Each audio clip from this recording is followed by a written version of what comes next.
Let's start with our bay filling. It's just custard powder, sugar, and enough of the milk to dissolve the custard powder. Make it nice and smooth. Then you're going to add the rest of your milk. We'll mix that all together and heat it over a medium heat until the custard has thickened. Now we're going to add our fruit.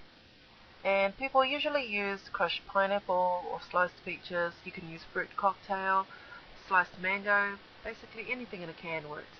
Add your fruit and mix that well into your custard. Cook it a little bit longer and then you're going to set that aside to cool.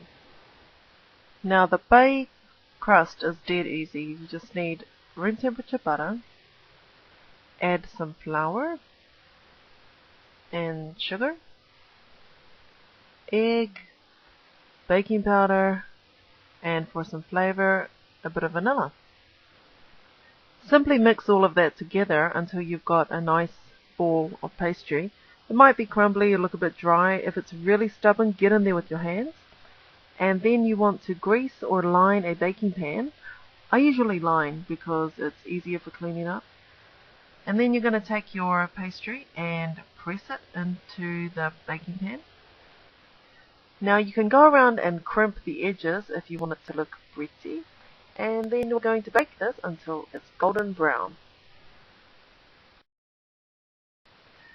Right, let's put the bay together. Simply pour the filling into the baked bay crust and then spread the filling out evenly. If you want to cover it with whipped cream, just make sure your filling is at room temperature or cold. And you can decorate that with chopped nuts or sliced peaches. Now if you want to cover your bay with a meringue, your filling has to be warm or hot. To make the meringue, you simply beat up some egg whites and sugar until it's nice and fluffy. Then you spread that over your hot filling. Now the reason why it has to be warm or hot is so the bay can cook the meringue from the bottom while the oven's cooking it from the top. That way you won't get the weepy meringue or the meringue which is kind of stringy. Spread this right to the edges to seal the filling in. And then bake it for a couple of minutes until it's golden brown.